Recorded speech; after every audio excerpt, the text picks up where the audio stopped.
Hello, parents. Another late night video here, and if my eyes seem like they're closing, it's because I'm really tired. I'm going to share something with you that really will give you a lot of encouragement. Okay? Dr. Horatio Sanchez, in his book, The Education Revolution, made a very startling statement. He says, and I'll paraphrase him, when students are given the core concepts of a given discipline, math, science, English, history, whatever it is, and they learn it to the point of automaticity. Okay? We're talking math times tables. We're talking the 47 literary terms that students need to know to be able to read and write anything. We're talking any list of core foundational concepts in a given discipline. And they learn that. Catch this.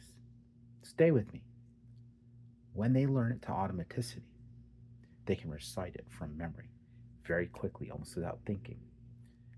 Then, higher order thinking, higher level thinking, creative thinking, critical thinking, whatever you want to call it, it's that high functioning stuff.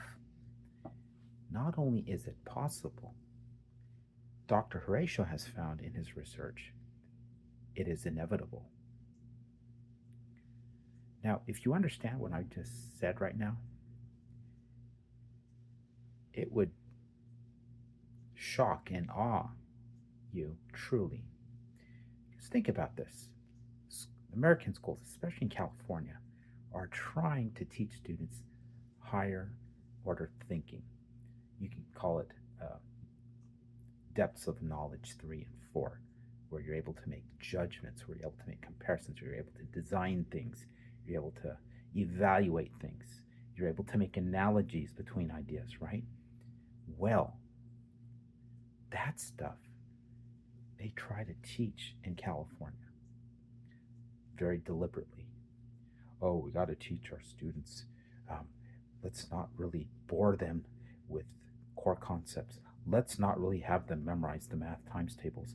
Let's just focus on these highly sophisticated algebraic equations in the second grade. I'm exaggerating a bit, but they think that they're going to get there that way, but they haven't built the foundation. All this to say, when you pick up a tool like the 47 literary terms that all students need to know, be able to write and read anything, I have that list, plus one powerful word, yours for the asking. DM me or email me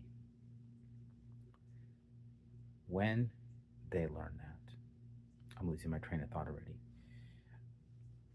They're going to automatically think in sophisticated ways. And I will prove this to you right now. You ever have your little 4-year-old asking you, Mommy, why do we have to obey that rule? Why? How did that hurt me? That rule is not for my safety. And all of a sudden, little Johnny is able to argue like a lawyer. And you say to yourself what every teacher and parent says, if Johnny could just be that smart when it came to his English, he'd be the best student in the class. Well, guess what? The reason why Johnny was able to argue at on a critical level in a sophisticated way was because you taught him so well the rules of safety in your house. Especially if you have them posted up. Like in our school, we have be respectful, be safe, be responsible. And we have bullet points specifying what that looks like in different areas of the school. And sometimes the students, not so much anymore, but in the beginning they would ask us, well, I noticed with your rule over there, such and such is true, but why is it that you guys allow that over here? Yet, It's not a problem. However, I also found that this is a problem with rule number 3, bullet point number 4. How is that fair? And every teacher says, oh my goodness, how did they get so smart when it comes to higher critical thinking, when it comes to my rules? And I don't want them to question my rules.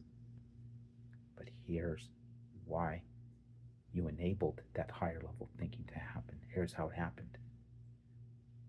You had those rules posted. The student absorbed that. They learned it because you drilled it into them. And so their thinking jumped up a level and jumped up a level and jumped up a level. How this looks like in my tutoring is the 47 literary terms I share with my students. I also share with them highly sophisticated academic response frames, or paragraph frames, sentence frames, essay frames. And it's like a form. But within those creative confines, the student is able to think clearly and then write. Because they don't have to worry about the writing part, they follow the template.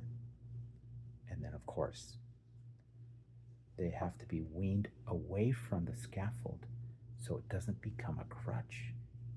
But yet, by that time, the higher level thinking is occurring between here and the pen. And isn't that what you want? Okay, so for any of these tools, please ask. Ask about my pre-assessment for students to give them a detailed roadmap and evaluate their writing systematically. And ask about the acceleration, which is where we set the goals for the student. We give them tools and we turn them loose. Or for a handful of my students, I will offer my tutoring program of 16 weeks or 12 weeks. All right, take care.